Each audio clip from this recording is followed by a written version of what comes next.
An Epitaph Prime, you say, huh? Well, tell me, my friends, what do we use the Epitaph for again?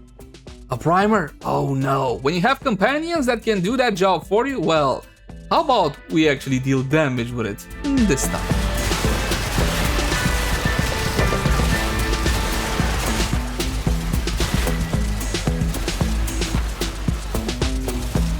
Hey guys, welcome back as always. My name is Leyzar, and today we're going to be diving deeper into the Epitaph Prime. As per usual, we'll have an introductory level build and an advanced level setup. That said though, please bear in mind that my builds and guides usually take a more new player friendly tone, simply because I want anybody watching to understand how the weapon functions and how it should be built. So in case you're a veteran and you already know most of the stuff, please bear with me. Let's begin by checking out how the weapon handles without any mods equipped, and for that, just a couple of our regular free shots. The Epitaph has two fire modes. In primary fire modes, this one launches a projectile upon contact. It will be exploding in a massive area that is 10 meters, and essentially this is what most players use as a primer. You see, you got a guaranteed frost proc on your targets. The secondary fire requires a charge up, and you can hold it in good and steady just like you would in the case of a Lanka, for example, and release it when you're good and ready. Obviously, this charge up shot will be dealing more damage. It also has more critical chance and more critical damage. One more thing, it also has a guaranteed impact proc if you want to get down with some Hemorrhage shenanigans. Let's have a quick stat comparison between it and the regular version of the Epitaph. It's hard to pronounce Epitaph to see exactly what kind of increases we got on the Prime. Better fire rate, fan-freaking-tastic. You also got for quick shot more critical chance, more critical damage, which is not really relevant because again that's what you use for priming your targets. More importantly than that, you got better base range, 10 meters by default. Now you can also increase that, and in some primer builds it's also recommended, but as you know, we don't really do primer builds here for actual weapons. We're only going to be using a Sentinel as a primer because it's, you know, better and smarter in most cases, not always. As for charge shot, you got more critical chance, a little bit more as a base, 2% doesn't really matter, but what does matter, a whole lot more critical multiplier, instead of 2.6 all the way to 3x, and that is absolutely huge. You also got a bit more damage, not a lot more, not even 10%, 5% extra base damage, and that's all the relevant changes to the Epitaph Prime. Here's what we're going to be doing. We're going to be showcasing an introductory level build just in case you came across the Epitaph, and an advanced level build. But if you're more of a newer Tenno and you came across the Epitaph Prime for some reason and you want to invest into it, believing that it's an absolutely destroying machine, here's the thing, at lower mastery ranks, you're going to be much better served by something like the Atomos. Check that one out before you check out the Epitaph. And don't get me wrong, this one wrecks, but it's still mostly single target for the big oomph of damage, as I will demonstrate just a tad later. Now, let's have a look at a standard build. Damage Hornet Strike, multi-shot with barrel diffusion and lethal Torrent, critical chance and critical damage through the use of creeping bullseye as well as target cracker.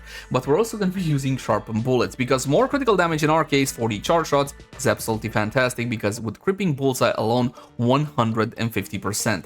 This is a corrupted mod. You don't know how to farm corrupted mods? Get to farming corrupted mods. Link the cards right now for everything that you need to know. Lethal Torrent is also something that you're gonna have to farm in case you don't have it. It's mandatory on a lot of secondary builds, and if I remember correctly, this is not a corrupted mod, this is a nightmare mod from Nightmare missions, which are nightmare in name only. They're not really all that tough, so make sure you get Lethal Torrent as well.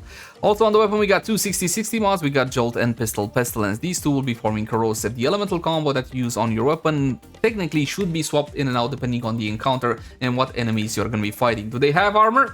Some Corrosive would be fantastic. No armor? Then perhaps Corrosive. Obviously, it's not exactly the smartest of ideas. So again, change your elemental combo depending on the situation. A couple of additional things that I would like to point out before we get to testing.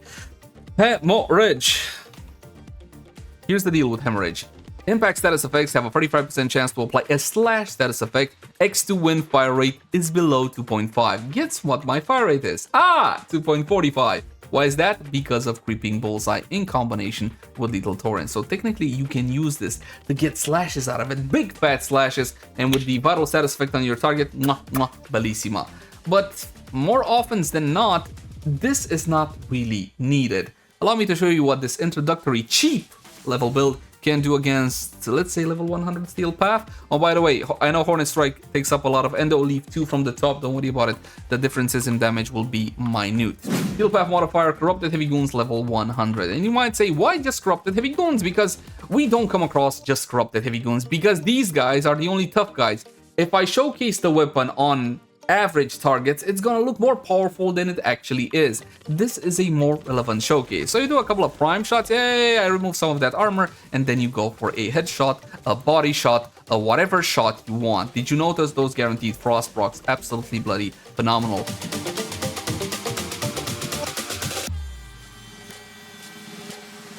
This is what it can do at base level Steel Path, because base level Steel Path technically is around level 100.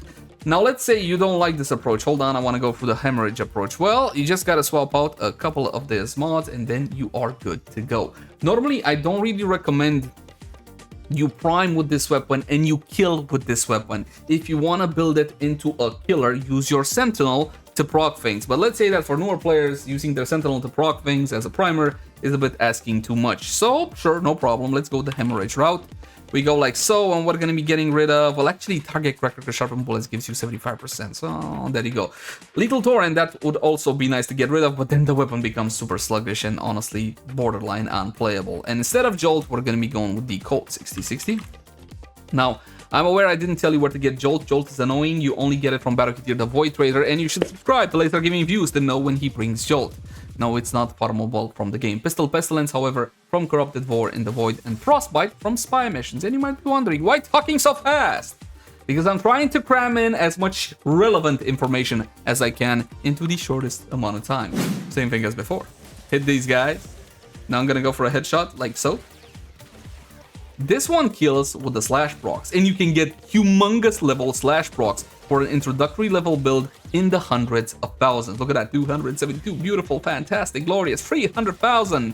But what happens if you don't prime your targets? Well, if you don't prime your targets, then that one shot with this cheap introductory level build becomes a little bit more questionable. No priming this time, straight for a headshot. Would you look at that? 57,000, that's not bad. And almost no cigar getting a kill on that one, but unfortunately I did not have sharpened bullets up.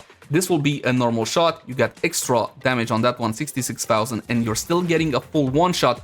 You need to understand that it's easy for me to show you really high numbers if I'm going to be removing the defenses of these targets. These are fully up targets, what I like to say. They have their defenses on, and they're still getting absolutely hammered by the weapon's one-shot attack, the charge shot.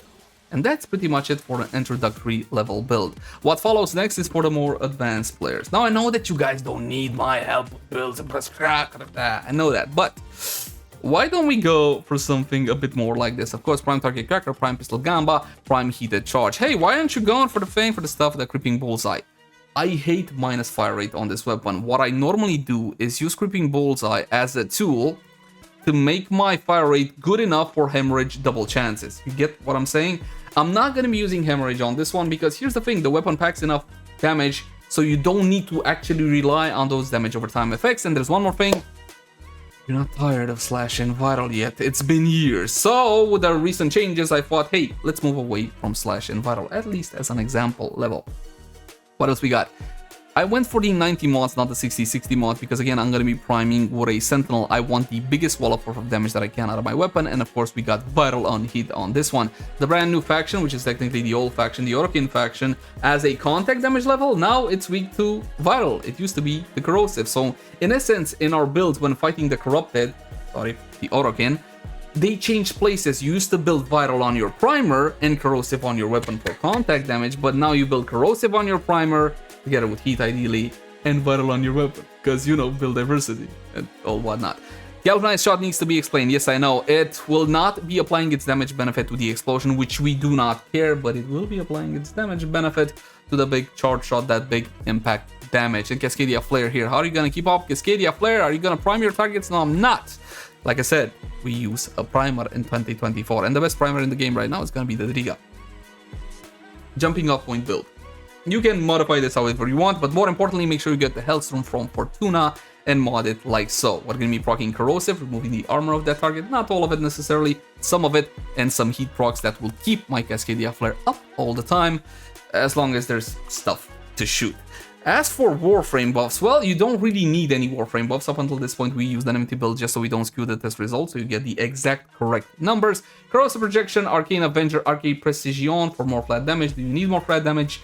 No, you don't. So you can use your Energize or whatever else. And you know what? You don't even need the crit. So you can use, instead of these, it's gonna be all good. Heal Path level 205, Corrupted Heavy Goons as before. Of course, I can spawn a battle group, but again, they're like, oh.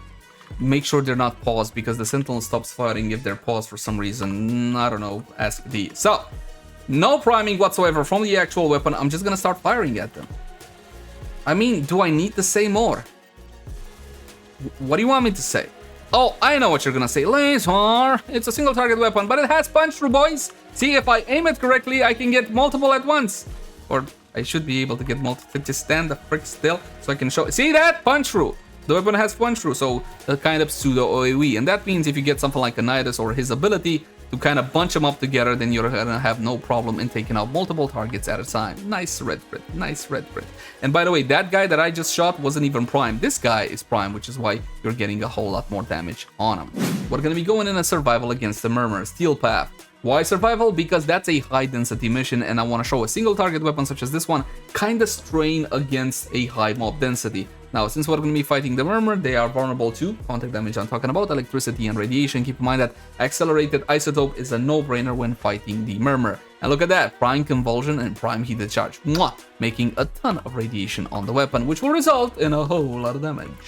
One shot kill, one shot kill, one shot kill. Yes, the one shot kill is absolutely guaranteed, especially on these weak targets like the little doggies and the Colurvins and all whatnot. But the problem is, there's going to be a lot of them. So later down the line, you might have some issues. However, the weapon is fully capable of doing level cap if that is your cup of tea.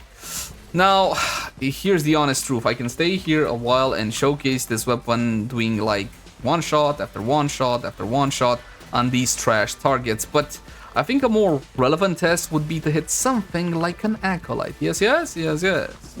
And one hit. And another hit. That's it. That's it for your Acolyte. Just a couple of shots to completely annihilate an Acolyte, which is actually quite normal for the Epitaph. Time to draw some conclusions regarding the Epitaph Prime.